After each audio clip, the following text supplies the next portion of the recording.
அனைத்து ஆசிரியர் பெருமக்களுக்கும் வணக்கம். பிஜிடிஆர்பி 2025க்கான எஜுகேஷன் சைக்காலஜியில் அதிக மதிப்பெண் எடுப்பதற்கான கிளாஸஸ் மற்றும் previous year question paper with detail ஆன்சரை நம்ம பார்த்துட்டு இருக்கோம். தொடர்ந்து பாருங்கள், இது மிகவும் உங்களுக்கு பயனுள்ளதாக இருக்கும். சரி, வாங்க வீடியோக்குள்ளே போகலாம். 112வது கொஷின். டேஷ் என்பவர் ஒன்றுபட்ட கலைத்திட்டம் என்பது குழந்தையின் கை, தலை மற்றும் இதயத்தை வளர்க்கும் குழந்தை கல்வியாக இருக்க வேண்டும் என்பதை வலியுறுத்தினார். இது பிஜிடிஆர்பி 2022 கேட்கப்பட்ட கொஷின். நம்ம இப்போ பார்க்க போகிற அனைத்து கொஷினுமே பிஜிடிஆர்பி 2022 லாஸ்ட்டாக நடந்த டிஆர்பியுடைய சைக்காலஜி கொஷின் தான் பார்ப்போம். சரி, இதுக்கான ஆன்சர் பார்த்தீங்க அப்படின்னாக்கா ஆப்ஷன் பாருங்கள். ஏ ஜீன் ஜாக்கோஸ் ரூசோ, பெஸ்டாலஜி மரியா மாண்டிசோரி ப்ரோஃபில். இதுக்கான ஆன்சர் பெஸ்டாலஜி, பி ஆப்ஷன். அதனுடைய விளக்கத்தை நம்ம பார்த்துடலாம். யோகன் ஹென்றி பெஸ்டாலஜி 1746 to 1827 காலத்தில் வாழ்ந்தவர். ஒரு சுவிஸ் கல்வியாளர் மற்றும் சீர்திருத்தவாதி ஆவார். அவர் கை, தலை மற்றும் இதயத்தை வளர்க்கும் முழுமையான கல்விக்காக வாதிட்டார். இவருடைய தத்துவம் பார்த்திங்க அப்படின்னாக்கா நடைமுறை திறன்கள், அறிவு வளர்ச்சி மற்றும் உணர்ச்சி வளர்ச்சி ஆகியவற்றை ஒருங்கிணைக்கும் கல்விக்கான குழந்தைகளை மையமாக கொண்ட ஒருங்கிணைந்த பாடத்திட்டம் வலியுறுத்தினார்.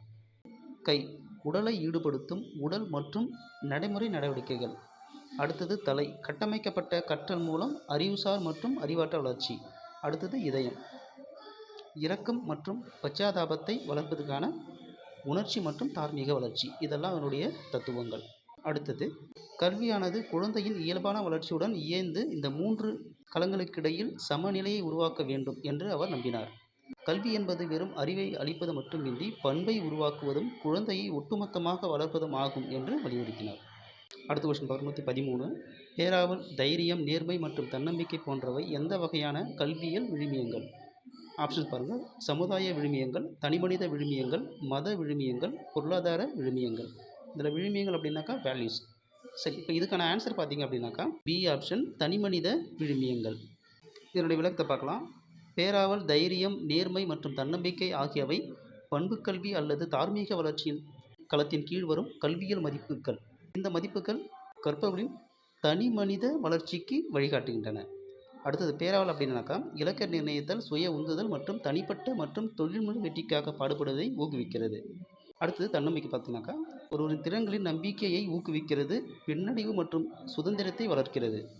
நேர்மை, ஒருமைப்பாடு, நம்பகத்தன்மை மற்றும் நெறிமுறை நடத்தை ஆகியவற்றை ஊக்குவிக்கிறது. நெக்ஸ்ட் தைரியம், சவால்களை எதிர்கொள்ளவும் நெறிமுறை முடிவுகளை எடுக்கவும் தனக்கான அல்லது மற்றவர்களுக்காக வாதிடவும் துணிச்சலை வளர்க்கிறது. இந்த கொஸ்டினுடைய ஆன்சர் பார்த்தோம், அதனுடைய விளக்கத்தையும் பார்த்தோம். புரியுதுங்களா? அடுத்தது 114. தேசியவாதம் என்பது டேஷ் புறநோக்கு, அன்பு, மனப்பான்மை மற்றும் நாட்டுப்பற்று ஆகியவை ஆகும். 4 ஆப்ஷன் பாருங்கள். சமூகவியல், உளவியல், மனவெழுச்சி, நிறைவேற்றுமை. இதுக்கான கரெக்டான ஆன்சர் பார்த்தீங்கன்னாக்கா சி, மனவெழுச்சி.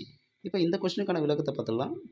தேசியவாதம் என்பது உணர்ச்சி பூர்வமான, அதாவது மனவெழுச்சி, அன்பு, கலாச்சார அணுகுமுறை மற்றும் தேசபக்தியின் வெளிப்பாடு.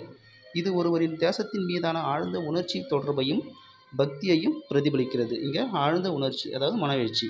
அடுத்தது பார்த்தீங்கன்னாக்கா தேசியவாதம் என்பது தேசத்தின் நலன்கள் மற்றும் அடையாளத்திற்கு முன்னுரிமை அளிக்கும் கலாச்சார மற்றும் கருத்தியல் அணுகுமுறையை உள்ளடக்கியது. அடுத்து 115 கொஸ்டின் பார்க்குறோம்.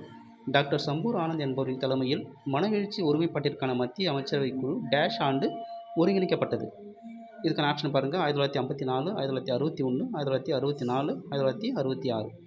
இதுக்கான கரெக்டான ஆன்சர் பார்த்தீங்கன்னாக்கா பி ஆப்ஷன், 1961. 1961 மனவெழுச்சி ஒருமைப்பாட்டிற்கான மத்திய அமைச்சரவை குழு டாக்டர் சம்பூர் ஆனந்த் தலைமையில் ஒருங்கிணைக்கப்பட்டது. இதே போல் நம்ம முந்தைய பிஜிடிஆர்பியில் கேட்கப்பட்ட அனைத்து வினாக்களுக்கும் வித் டீட்டெயில்டு ஆன்சரோடு நம்ம டெஸ்ட் பேட்சில் கொடுக்குறோம். விருப்பமுள்ள ஆசிரியர்கள் நம்முடைய பேட்சில் சேர்ந்து பயன்பெறுவோம். நன்றி, வணக்கம்.